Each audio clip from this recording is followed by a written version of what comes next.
Hey everyone, this is Cassidy from Stonemill & Co. and this YouTube video is a tutorial on how I created my DIY stamp wallpaper.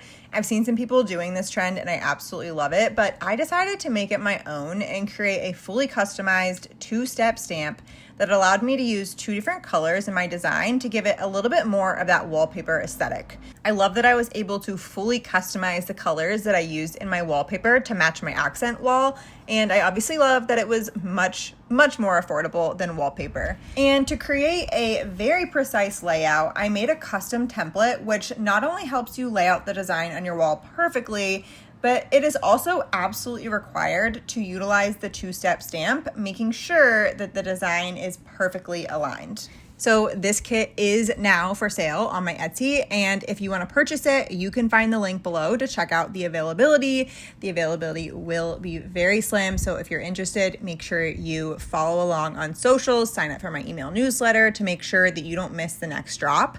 This is unlike anything that I've seen before, and I'm super excited to get it in the hands of other DIYers. So once you have purchased your kit, you can go ahead and follow along with my tips and tricks that I am about to dive into. First things first, when you get your package, it's gonna come with a little baggie that has two stamps, two handles, and two washers. So first you're gonna go ahead and assemble your stamp. The washer is required to ensure that the screw does not push into your stamp. So make sure you go ahead and assemble the washer and then screw your handle into the pre-cut pilot hole. The next thing that comes in your kit are two cardboard templates. Now, if you read the listing like you were supposed to do before you purchased, you will already know that due to the material of the cardboard, when the laser cuts the templates, it leaves a dark residue on the edges. So if you rub your fingers along the edges, you will find that you will have that black residue on your fingertips. So the first thing that I suggest doing is either get a dry or slightly damp rag and rubbing that along the edges, or honestly, you can just skip this part and go ahead. The main thing that I suggest is overlapping the edges with painter's tape.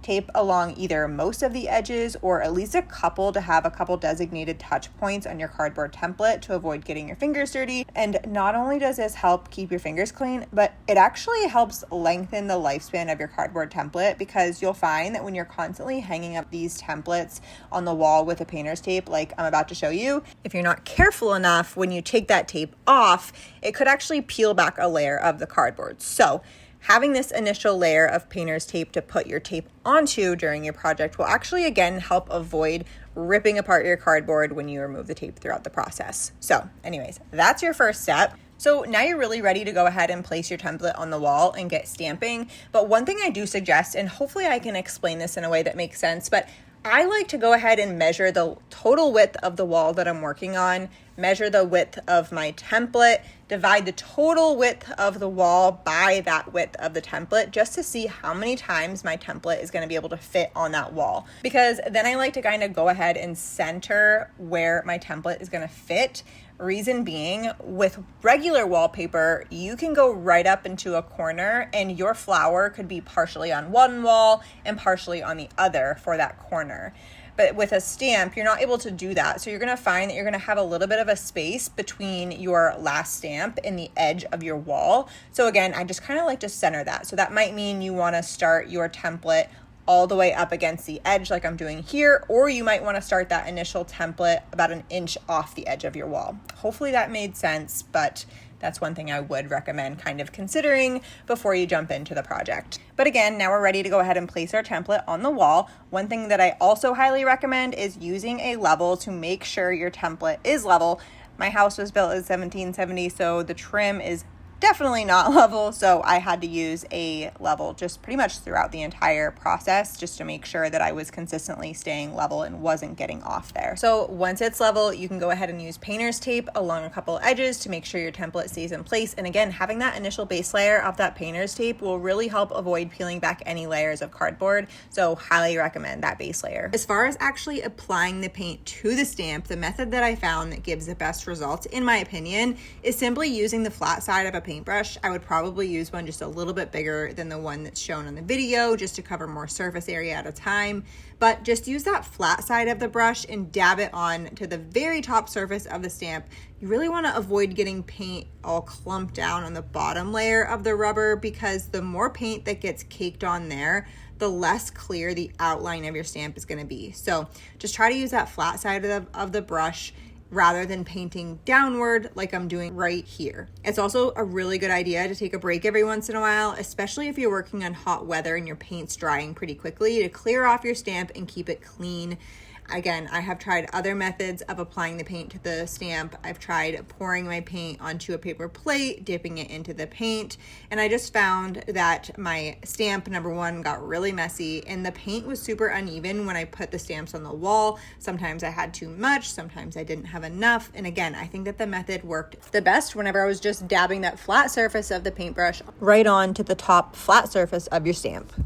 So here I'm showing when I was dipping the stamp into the paint and applying it to the wall. You can see that it's pretty messy. The paint is pretty thick. It's a little bit too much in some spots, not enough in others. But this is when I was just dabbing that flat surface of the paintbrush onto the top surface of the stamp. And I just found that it was so much smoother, even. It just looks so much better in my opinion.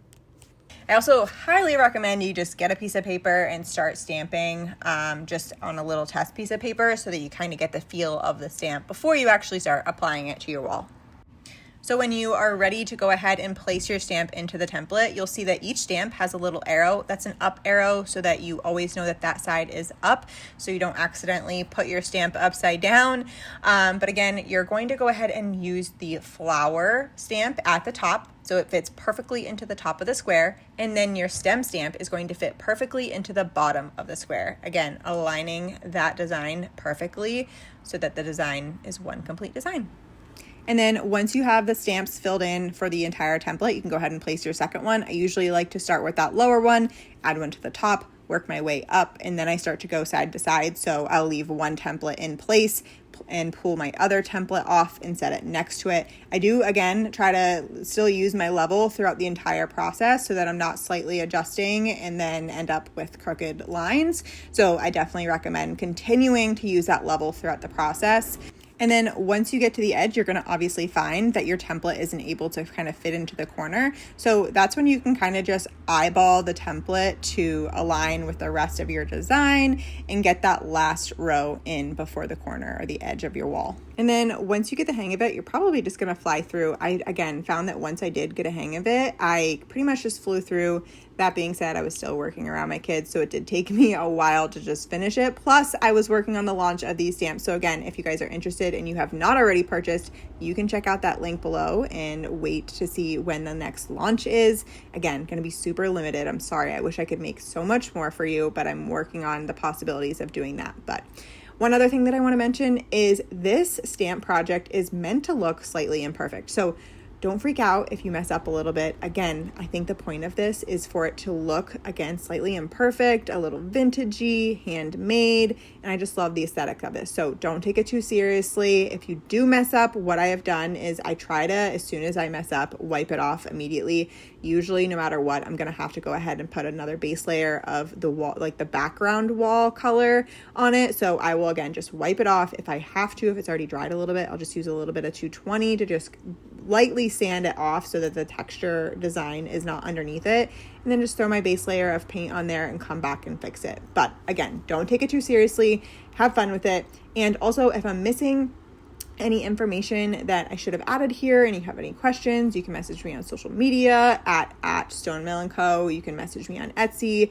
You can email me, whatever you guys want. Again, if you have any questions, feel free to ask me. If there's anything that I should be adding to this to share with others, again, let me know. And I hope that you guys have such a fun time with this project. And please send me pictures, tag me, whatever. I am really genuinely excited to see all of these projects. Again, I love the stamp wall look, but I am even happier to have my own custom design on your walls. So send me pictures, tag me, all the things. And again, thank you if you purchased. And if you didn't, make sure you sign up for my email newsletter to see when I'm launching them next.